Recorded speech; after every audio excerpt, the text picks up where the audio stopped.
Hey folks, my name is Parker. Welcome back to a breakdown, this time of Game 5 between Colorado and Vegas. We're going to break down every single goal from this game. Hope you enjoy it. All right, this one starts off pretty rough for Vegas. We're basically at the end of the first period. Series members tied at 2, so this game's super important. Going back to Vegas, we'll see who has the lead in the series. Literally 8 seconds on the clock in the first period, tied at 0, and what's been a pretty even game thus far. Colorado ends up knocking William Karlsson off the puck. Again, 8 seconds to go. You can see all 4 of the Avalanche here, and then Brandon Saad is like way up the ice somewhere here. Nothing should be at risk. All that happens is we're just going to see a nice little bank off the wall and played forward. And as we go forward here, that's all that happens. Goes over. Brandon Saad's there. And as the camera sort of pans over, it's a 1-on-2. 5.1 seconds on the clock. Saad's coming in. He's got this guy who's literally just going to try to keep Saad to the outside. And if Saad even tries to cut this way, this player should be able to come back and at least kind of keep him from really getting anything high danger off here. So he just skates in, fakes a slap shot, which gets this guy to sort of stand up straight, try to make a block, which gives Saad a little bit of a lane. Remember, though, he's only got 3.5 seconds, right? He doesn't really have time to drive around and cut in. So all he does is he just takes it outside and he just throws a shot on net. Now let's take a look at Marc-Andre Fleury here, right? This shot is not from a great angle. If you draw a line from here to the center of the net, guess what? That's exactly where Marc-Andre Fleury is. His chest is perfectly square to the shooter. He's got the glove up. He's got the blocker up. I don't know what happens here. You can see the puck's flying here. And I guess Fleury, you know, as this thing comes through, it kind of is going right into the top left corner of the net. And Fleury just, instead of getting in front of it, reaches across with the glove, tries to snag it with the glove, and the puck just finds the perfect little spot right here. This is one of those times where you think, one, Fleury should have this. Even with his glove reaching across, he should have this pretty much every time. Or he could just stand up straight, get the shoulder up, use the noggin, the old head save. He doesn't. This beats him. It is a bad look. Fleury is rattled, throws the head back into the sky. We're going to see the stick just drops it. He's mad, and for good reason. This is one that he should have, but nonetheless, Colorado up 1-0 to end the first period.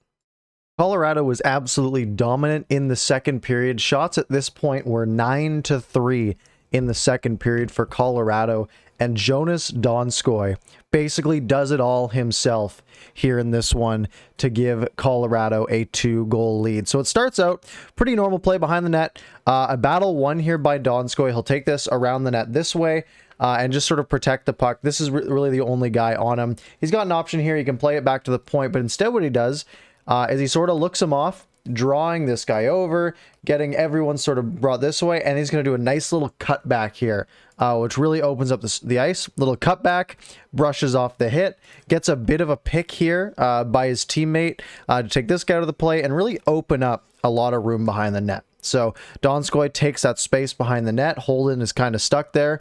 And now he's stuck at his backhand. Not a lot he can do. He can do a nice little like sort of sling around here on the forehand, play it back here, play it back here. He does have some options. None of them are very open though. But really what he does, he waits, takes his time, pulls this defender in, and then is able to bank it off the boards to his now open defenseman up here at the top of the ice.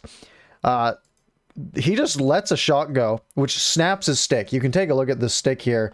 On the angles of the stick here, very broken, but gets a shot through towards Marc-Andre Fleury. And as we go forward here, it goes wide. Puck is picked up in the corner here. And now I want you to take a look at where everyone at Vegas is looking, right? Here, here, here, here, here. Everyone's looking this way and sort of all converged in this little sort of diamond shape here. And Donskoi finds the open ice. He realizes this entire spot of the ice is open. He's going to just take his time and sort of do a nice little curl in. So he takes his time. He's just taking this part of the open ice here. This pass is going to go behind the net to Newhook, who's got some space here.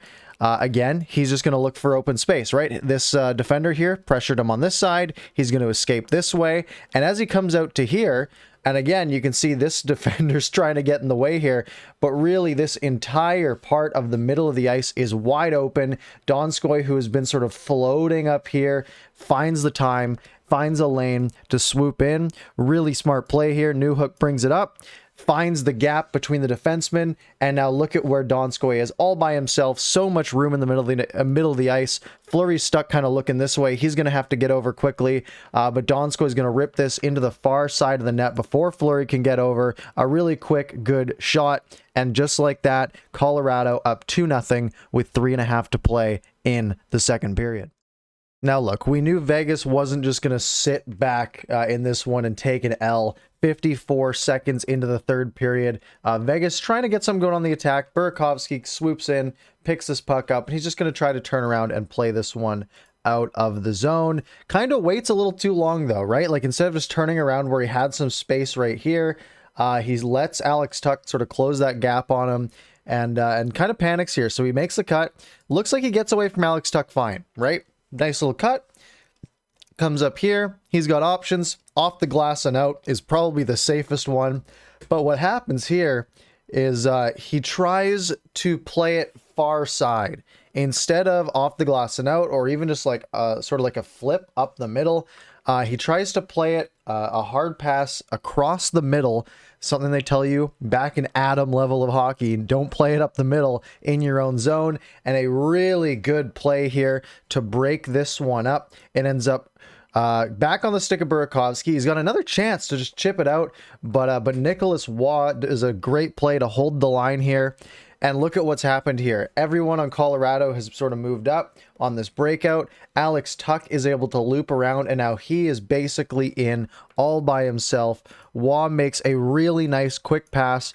Tuch is forced to reach back and sort of get it with the stick here. A good reach here by the defenseman to try to disrupt this. And what that does is it chips the puck into the air. This puck is floating, and Alex Tuch, out of midair, about a foot off the ice, smacks this one in past Grubauer, gets it under the arm, and Vegas is back in this one. A beautiful goal from Alex Tuch just 1 minute into the third period. And then after that, even more disaster for Colorado.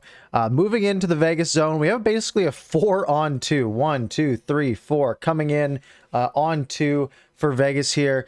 Landeskog is going to try to rip a pass across to number 27 here, but instead this pass hits the skate right in the heel. If it hits a guy right like flat right here in the skate, it's fine. It'll usually kick out this way, but since it hits the heel, it kicks straight back. And remember how Vegas only had 2 guys back? Well, now Marchessault is going to turn. Carlson's going to pick this up and turn, and it's going to be an odd man rush the other way. Carlson swoops in and grabs it, and they're off to the races. 3 Colorado Avalanche players stuck back here. At best, it's a 3-on-2. At worst, a 3-on-1 for Colorado. Carlson skates up. They gain the line just onside. Marchessault sets a little bit of a pick here. Pretty legal play, though, considering he can basically just argue he's just going in a straight line. He has every right to the ice that the Colorado player does. Carlson does a little bit of a cut here, trying to open up this passing lane to play it across the ice, but it gets covered fairly well. Both defensemen for Colorado, both guys back, trying to block this pass, right? We have this stick down in the way, this poke check here. So what Carlson does instead is he realizes he's got enough space back here. There's not a lot of pressure here, so he's going to curl in, use his body to shield the puck from these 2 players, and Marchessault will then have this whole side of the ice to try to score. So Carlson makes that cut through, finesses it through the sticks of this defender coming back. This Landeskog's trying to slide to block this pass. Basically, everyone is trying to keep this puck from getting to here, and Carlson now has a lane. Not a big one, but he has a lane to Marchessault, and if this puck gets through, I mean, take a look at how open this net is. This is just as open as the net was for David Pastrnak the other day. That gets through. Grubauer does everything he can to get the pad over, but Marchessault is just able to shovel it past and upstairs. All he had to do was get that thing in the air, and just like that, we are tied here in Game 5. Now, the end of the third period was absolutely electric. No one able to score, and we go to overtime, which was also electric. Colorado had a great chance to score early on in OT. We're only about 40 seconds in at this point. Puck is on Ryan Graves' stick. He just had a shot blocked. Puck came back to him. He's going to take another one, and let's play it out here. He takes the shot. It is blocked by number 7 here, and it kicks right to Max Pacioretty. And Mark Stone is just going to start skating. Pacioretty already knows that Stone's there. And you can see Graves sort of took his time. He slowly hovered. He didn't realize, I guess, that the puck had fallen to Max Pacioretty. Pacioretty's going to play a perfect pass to Mark Stone. And at this point, it's a foot race. It's Mark Stone versus Ryan Graves. And guess what? Mark Stone wins that race every time, folks. He just puts this puck ahead of him. We see both guys trying to get back. Honestly, Graves kind of gives up a little bit here. I'd like to see a diving poke check or something, do something to break this one up. Stone's able to get this into a nice little shooting position, and all he's going to do is he's going to go quick snapshot. Grubauer's out pretty far to challenge him. He's expecting a shot, because if Stone does go in to try to make a move, it gives more opportunity for one of the defenders to get back. Graves is going down to try to break this one up, just a little bit too late. And Mark Stone, the puck placement on this thing, puts it right off the bar, straight down. A bar down beauty for Mark Stone, the captain of the Vegas Golden Knights, and a huge comeback, coming back down 2-0 to win this game 3-2. And it's basically what they've done in this series as well. They are up 3-2 in the series. They will go back to Vegas for Game 6 in front of 18,000 people with a chance to win this series at home. Anyways, that's all I've got for this one. Thanks for watching this breakdown. If you enjoyed the video, hit like, hit subscribe, do all that good stuff. You can follow me on Twitter, Discord, all that good stuff down below. And we'll see you in the next one.